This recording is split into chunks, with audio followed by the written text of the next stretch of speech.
La revue de presse d'Europe 1, Olivier Delagarde. Les rédactions des quotidiens auront passé une nuit compliquée. Oui, parce que la soirée d'hier restera comme celle d'un double choc historique, explique Henri Vernet du Parisien aujourd'hui en France. D'abord le choc annoncé tout de même depuis des semaines par les sondages de la victoire écrasante du RN.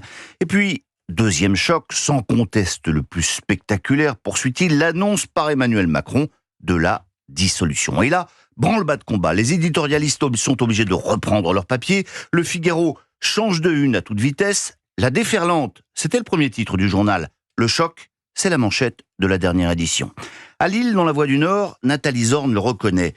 Personne n'attendait cette dissolution. C'était même considéré comme impossible par les experts politiques. Et du coup, les manchettes sont à la hauteur de la stupéfaction générale. Coup de tonnerre, titre le Dauphiné à Grenoble.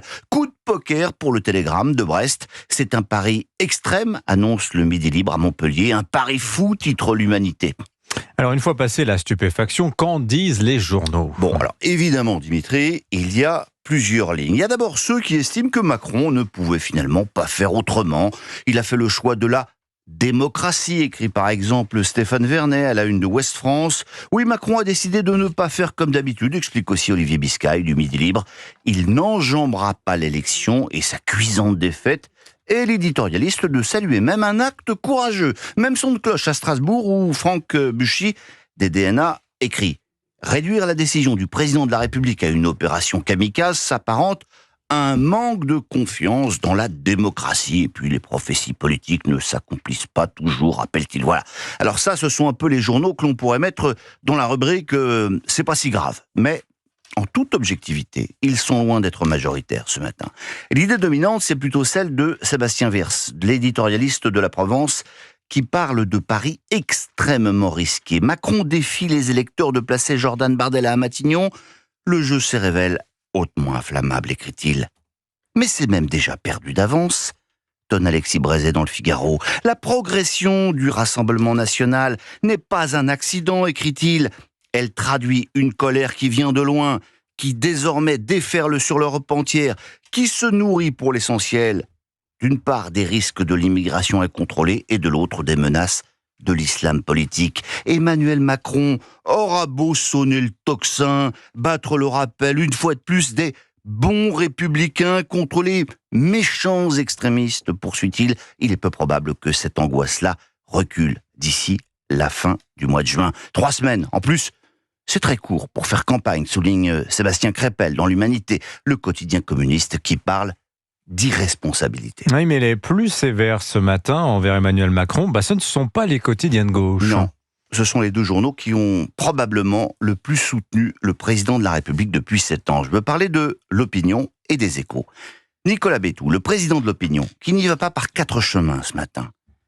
Emmanuel Macron a choisi l'option la plus aventureuse au prétexte que cela lui a réussi pour conquérir le pouvoir, écrit-il. Il renverse la table, il remet en scène son duel exclusif avec le RN, il relance le match entre nationalisme et progressisme en imaginant qu'il lui sera plus profitable que le combat perdu d'hier. En son temps, rappelle-t-il, Bernadette Chirac avait affublé du surnom de Néron, les mauvais génies qui avaient su convaincre Jacques Chirac de dissoudre l'Assemblée et ainsi de massacrer sa majorité. Comme l'empereur romain mit le feu à Rome, Emmanuel Macron a-t-il craqué l'allumette qui embrasera sa propre citadelle? Ça, c'est donc dans l'Opinion. Mais le plus sévère, c'est sans conteste le nouveau patron des Échos. Christophe Jacubizine a dû lui aussi réécrire son éditorial à la hâte en apprenant la décision présidentielle. Vous la lirez dans la dernière édition du journal. Après la dissolution de confort de Jacques Chirac, voici donc la folle dissolution d'Emmanuel Macron, véritable saut dans le vide, écrit-il. Pour une fois, il n'a pas procrastiné. Il aurait dû.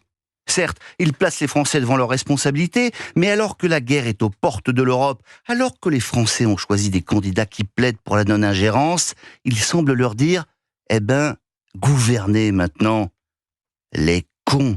Avec grommelé Édouard Daladier, découvrant à sa descente d'avion les Français qui l'acclamaient pour avoir signé les accords de Munich. Emmanuel Macron n'agit pas autrement, affirme-t-il, conscient de la fragilité de la démocratie et parfois de la lâcheté de ses concitoyens. Il lâche lui-même l'affaire et de conclure qu'un président ne devrait pas jouer à la roulette russe surtout en ce moment. Signature Europe 1, Olivier Delagarde, la revue de presse d'Europe 1. Merci beaucoup Olivier, à retrouver sur europe1.fr, sur les réseaux sociaux également. Il est 8h46.